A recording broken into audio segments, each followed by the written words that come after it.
Estamos aquí con el maestro García Ruiz, que es una persona a la que yo admiro mucho y es en la que me basé para hacer mi proyecto en el Reto TED. El maestro García Ruiz es uno de los directores de orquesta más reconocidos en todo México y nos va a platicar un poco acerca de su experiencia de vida.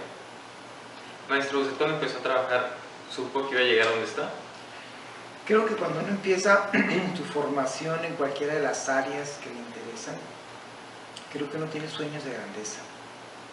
Y aunque uno puede ver dificultades, siempre sueña con que todo lo que ha deseado se va a cumplir. Entonces, de alguna manera, han habido sorpresas y han habido todas metas que no se han cumplido. ¿Cuál fue el primer contacto que tuvo con la música clásica? No lo recuerdo verdaderamente, creo que desde muy pequeño escuchaba música clásica, recuerdo desde muy pequeño haber tenido deseos de producir música y el parámetro que tenía era precisamente la música clásica. Pero recuerdo a ciencia cierta que más o menos a los 10 años tenía claro qué es lo que iba a hacer. ¿Y quién fue lo que lo hizo tomar la decisión de ser director de orquesta?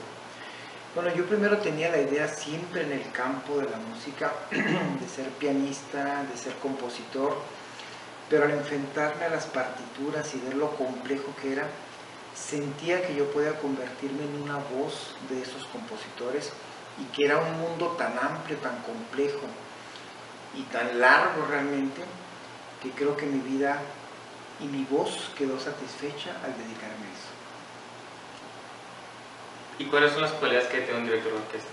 Bueno, hay muchas cualidades obviamente musicales, ¿no? Como sería el conocimiento, la facilidad para memorizar, el oído que va más allá de identificar notas, sino un oído sensible del balance, la capacidad de moverse en diferentes estilos, porque es diferente como se interpreta la música de diferentes épocas, y cualidades extramusicales, de liderazgo, de disciplina, de imaginación, todo lo que conforma a un director son diferentes campos. Mucha gente no tiene claro esto, pero ¿en qué consiste el trabajo de un director de orquesta? Bueno, el trabajo más básico, más primario de un director de orquesta es decidir qué tan rápido o qué tan lento va la música, o qué tan fuerte o qué tan piano, que en italiano quiere decir suave, suena la música. Pero eso es lo primario. Después de esto el director decide como el énfasis que se le puede hacer a una frase, como un director de cine. Una frase, no importa cuál sea, podemos tener 1000 connotaciones diferentes, ¿no? Las inflexiones de la voz, la puntuación, lo rápido o lento que se acelere en una palabra o en toda la frase. El carácter que está implícito es el mismo que se le puede plasmar a la música. Entonces el director es el responsable de imaginar qué es lo que el compositor quiso decir y tratar de transmitirlo de todas las maneras posibles en una sesión de trabajo de la orquesta. ¿Cómo fue su formación musical dentro de la dirección de orquesta? Bueno, mi formación musical empezó en Chihuahua, estudiando de niño, después en el Conservatorio Nacional de Música, donde estudié piano, composición y dirección de orquesta. Ahí fue cuando yo tuve el descubrimiento de que mi voz de compositor podía saciarse siendo la voz de otros compositores a través de la dirección de orquesta. Posteriormente me trasladé a Montreal, Canadá, y finalicé mis estudios formales en Viena, Austria. Bueno, a lo largo, después de la formación que uno adquiere en Europa, que es fundamental para la música, estuve en varios cursos de dirección de orquesta en Europa, que fueron determinantes, porque hay cosas que a lo mejor no se pueden enseñar, pero se pueden aprender. Es decir, cuando uno tiene la fortuna de estar con un gran director de orquesta, sobre todo en el mundo de la dirección de orquesta, no puede el maestro o el gran director pararse y decir, mira, tienes que moverte así y pensar así. Pero uno viendo el trabajo de un gran director, uno aprende sin que él quiera enseñar. Es decir, si uno tiene esa imaginación y esa formación hasta un nivel, se abre la puerta para que uno tenga acceso a eso que no se puede tocar, pero se puede palpar, ¿no? A través del trabajo. ¿Y cómo fue su estancia en Europa durante su formación? Fue una época muy interesante en todos los sentidos, no solamente por la música. Me tocó a mí la transición de de cuando cae el muro de Berlín y Europa del Este se convierte en parte del resto de Europa. Musicalmente había una efervescencia no antes vista, y como decía el maestro que me sugirió que me fuera a Europa, me decía, hay que irse y aprender aún fuera del aula, es decir, escoger una ciudad donde hubiese una actividad musical, que el aprendizaje fuese aún fuera de la escuela, y en ese caso por eso escogí Viena. ¿Cuáles fueron los principales retos o dificultades a la hora de dedicarse a la música? Bueno, creo que el reto siempre de lo que pensamos, de que es difícil vivir de esto, claro que es difícil, ¿no? Siempre en el mundo del arte así es, ¿no? La competencia, el trabajo muy duro que se necesita, es una disciplina, y como trabajamos con emociones, a veces somos demasiado sensibles y por ciertas cosas nos convertimos a lo mejor en nuestro peor enemigo, es decir, somos sensibles a caer en tristezas o en valorar demasiado cosas que no son tan importantes en la vida, y eso a veces hace que el trabajo sea más difícil en el aspecto de conocer la obra, de trabajar, de memorizar, de tener la disposición mental para aprender una obra. ¿Y siempre tuvo un plan de vida? Creo que no, creo que el plan de vida en este caso era sin duda alguna estar en la música. Creo que el plan de vida era aprender, aprender y aprender, y alrededor de eso giraban todas las otras cosas que uno desea siempre en la vida. ¿Cuál es la función del concierto donde se puede partir su historia antes de ese concierto y después de ese concierto?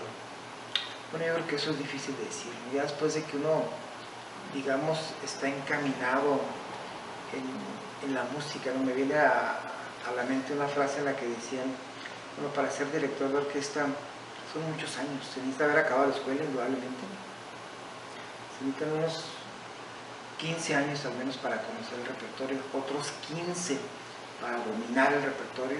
Entonces después de 30 años uno puede decir que es director de orquesta, pero sin embargo creo que después de los primeros 20 años uno empieza a adquirir una sensibilidad que lo va a definir por el resto de su vida.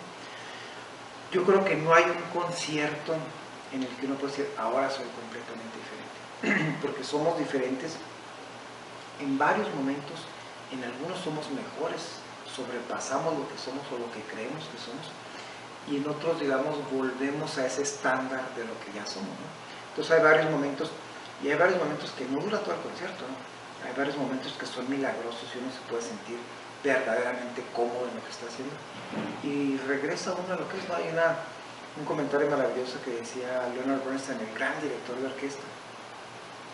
Dice que en ocasiones cuando él dirigía a Mozart, él sentía que la música la estaba creando él mismo, que salía de su mente, de sus manos, y dice, y cuando se acaba el concierto y vienen los aplausos, pues dejo de ser Mozart y vuelvo a ser simplemente Leonard Bernstein. Se acaba la magia después de todo eso y uno regresa a lo que es su estándar. ¿Alrededor de cuántas horas le toma prepararse para una ópera? Bueno, cuando es una ópera desde cero, es decir, una ópera desconocida, que hay muchas todavía que para mí son desconocidas, creo que un par de meses de mucho trabajo hacen que uno pueda llegar a la premiere, es decir, a la primera noche de la función, y llegar cómodamente, es decir, sentirse cómodo con todo lo que está pasando, no solamente haber acumulado el conocimiento, decir me la sé, sino realmente estar creando en ese momento. Y respecto a sus gustos musicales, ¿qué compositor le agrada más? Bueno, yo creo que a mí me gustan los más grandes compositores, ¿no? Pero creo que todos somos, a lo mejor no se trata de afinidad, sino que somos más diestros para expresarnos en algún lenguaje, ¿no? Yo a mí me gusta mucho Mozart, que me hace los más grandes compositores indudablemente, ¿no? Pero creo que a mí me queda bien Puccini, el gran compositor de ópera, porque trata emociones tan fuertes que es difícil quedarse lejos. Su orquestación es tan grande, permite libertades al intérprete, en este caso al director de orquesta, para poner parte de su ser junto con los sentimientos de Puccini y hacer una construcción musical. Creo que ahí es donde yo me siento muy cómodo. ¿Y qué opinas respecto a los beneficios de escuchar música clásica, ¿verdad? Que los niños lo escuchen y lo aprendan? Creo que es algo que está probado científicamente, ¿no? Tenemos la certeza de que la música ayuda a muchos campos de la comunicación. Cuando se estudia un instrumento musical más que la experiencia como intérprete, hay campos en los hemisferios que se empiezan a conectar al cerebro que no se conectarían de ninguna otra manera. Simplemente el hecho de que lo que uno lee se conecte con lo que uno piensa, con lo que uno oye y con lo que uno mueve sus dedos como si fuese una coreografía, y que reaccionen inmediatamente cuando uno de esos ámbitos está fallando. Desarrolla sin duda alguna la capacidad del entendimiento, de la sensibilidad, de los idiomas, del trabajo en equipo, y también tenemos la certeza de que cuando alguien está en el proceso auditivo se eliminan ciertas áreas del cerebro por su actividad que curiosamente se eliminan igual que cuando estamos enamorados y cuando comemos chocolate. Entonces, de esa manera tenemos esa certeza científica. No comprendemos exactamente qué querrá decir todo esto, pero ahí está. Y los beneficios, bueno, son seres más sociables, más tratables, más tolerantes. El ser más culto quiere decir ser más tolerante en todos los sentidos con el mundo que nos rodea, ser colaborativo, estar dispuesto a aprender, lo cual es fundamental. No solamente en una etapa de la vida o en una región, en un país, sino en el mundo entero y durante toda la vida. En general, ¿qué mensaje le daría a los jóvenes universitarios? No, yo creo que en el caso que a mí me corresponde hablar sería que se acerquen a la música clásica. Yo recordaba cuando yo vivía en Viena que tenía compañeros donde estudiaba alemán que eran de otros países y de otra formación. En Austria, en Viena, todo el mundo iba a la ópera. Aunque llegaran a su casa y los discos que compraran, en aquel entonces eran de los famosos de aquella época de Michael Jackson y Madonna, pero si le preguntaban a cualquier vienés, ¿conoces la ópera La flauta mágica de Mozart? Cantaba parte de la ópera. Es decir, tenían esa experiencia que formaba parte de su vida, que los enriquecía, y no tenían por qué vivir nada más de eso. Que indiscutiblemente el contacto con la música clásica es una experiencia superior, que acompaña, así como hace reír, hace pensar, hace llorar, cosas que no se encuentran en otro tipo de música, que ahí están todas las pasiones que vivimos los seres humanos, pero nos hace más inteligentes. Yo creo que los jóvenes deben de acercarse, deben de conocer eso. Yo recuerdo que decía un director de orquesta que conocíamos en Viena, decía, los jóvenes deben de acercarse a la música, a la gran música. Es como los jóvenes que pueden y toda su vida se dedican a comer en McDonald's y nunca han probado un plato superior, entonces no saben lo que es más allá, ¿no? O todos los que han tomado toda la vida un café común y corriente y nunca han probado un buen café, se están privando de algo que está al alcance y que sin duda alguna es superior, y que eso va a abrir la puerta a otras cosas que hay superiores a la vida. Es como caminar con los ojos cerrados, ¿no? Cuando los abrimos y vemos todo lo que hay, vamos a seguir recorriendo el mundo con una sensación diferente, no solamente con una visión diferente. Muchas gracias, maestro, por compartir con nosotros todas sus experiencias de vida y darnos estas reflexiones, que estoy seguro que van a impactar a muchos de nosotros y nos van a llevar hacia el camino de la música clásica. Muchísimas gracias, ha sido un placer.